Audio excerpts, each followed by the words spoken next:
CMR shopping mall మన height Nagar లో భాగ్యలతా కమాన్ పక్కన ఫిబ్రవరి 29న ప్రముఖ సినీ తారలచే గొప్ప ప్రారంభం.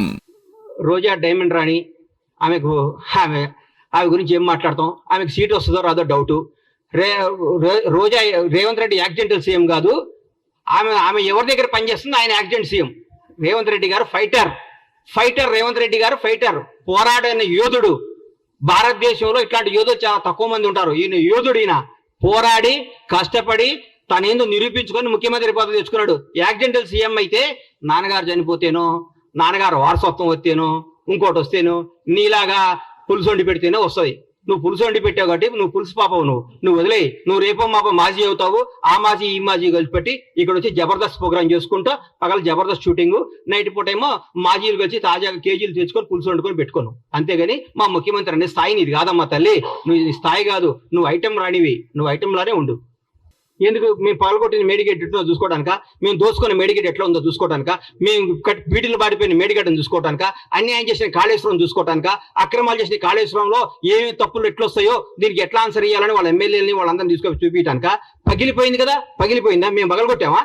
మా ముఖ్యమంత్రి గారు, మా ఎమ్మెల్యేలు, మా మంత్రులపై పగలగొట్టి మీరు చూపించామా? మీరు కొట్టిన దాంట్లో పగిలిపోయింది. తప్పు ఒప్పుకోండి. దీన్ని బాగు చేయండి రా మా ప్రభుని ముఖ్యమంత్రి గారిని కోరుకోండి. దాన్ని ఎట్లా రిపేర్ చేయాలో, దాన్ని ఎట్లా ఓవర్కమ్ కావాలో, దాని ప్రజలకు ఎట్లా న్యాయం చేయాలో ఆలోచిస్తున్నాం. కానీ మీరు మేడిగడ్డ చూస్తేంది? పగిలిన మేడిగడ్డ అతుక్కుంటుందా? ఎట్లా ఎందుకు? చూడండి, తప్పేముంది? మొన్నే రమ్మన్నారుగా ముఖ్యమంత్రి గారు మిమ్మల్ని అందరినీ ప్రతి ఒక్కరిని ఆహ్వానించారు కదా. ఆ రోజు తప్పించుకొని ఈ రోజు వస్తా అంటే మీరు ఎప్పుడైనా రండి. సీఎం గారు రాష్ట్రానికి ముఖ్యమంత్రి. బీఆర్ఎస్ పార్టీలో ఆయన ఎంప్లాయ్ కాదు. బీఆర్ఎస్ వాళ్ళు ఈయన చెప్పినప్పుడు వాళ్ళు రావాలి. చెప్పండి, రోజు ముఖ్యమంత్రి గారు టైం తీసుకొని ముఖ్యమంత్రి గారు వాళ్ళు తీసుకుని పోతారు. మళ్ళా చూపిస్తారు. మా ప్రజాప్రతినిధులందరూ మా ముఖ్యమంత్రి గారి నేతృత్వం అందరినీ తీసుకుని పోతారు. మీరు టైం చెప్పేందుకు రారు. మార్చి 1వ తారీఖు ఏదైనా పని ఉందని చెప్తాం కాదు కదా. ఒకరోజు టైం పెట్టుకోండి. ముఖ్యమంత్రి గారిని రండి, సార్ మేమేం తప్పు చేసాం చూపించమండి. ఆయన పక్కాగా తీసుకుపోయి మీ అన్ని సమస్యలు చూపిస్తాడు మీకు. ఆయన మేడిగడ్డ పడిపోయి కొట్టుకోపోతే బీఆర్ఎస్ ప్రభుత్వం బాధ్యతను రాసిమని చెప్పండి. వాళ్ళు చెప్పినట్టు చేస్తారు.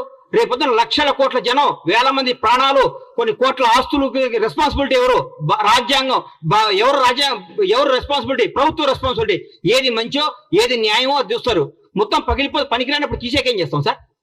పనికి రానప్పుడు తీసేకి ఏం చేస్తారు? పనికి వస్తే పడగొట్టడానికి పిచ్చోళ్ళు ఇల్లు. పడికి వస్తే ఇంతమందికి ఉపయోగపడేది ఉంటే ఎందుకు పడగొడతారు దాన్ని? మీరు తప్పు చేస్తున్నారు.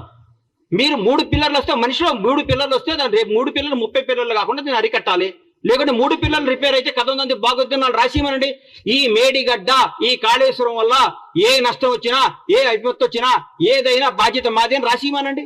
దాని ప్రకారం పోదాం. రేపైనా పొరపాటు జరగడం జరిగితే కొన్ని వేల ప్రాణాలు, లక్షల ప్రాణాలు పోతాయి. కొన్ని కోట్ల ఆస్తులు అన్యాయం అయిపోతాయి. ఎవరు దానికి రెస్పాన్సిబిలిటీ? నువ్వా కేటీఆర్ రెస్పాన్సిబిలిటీ?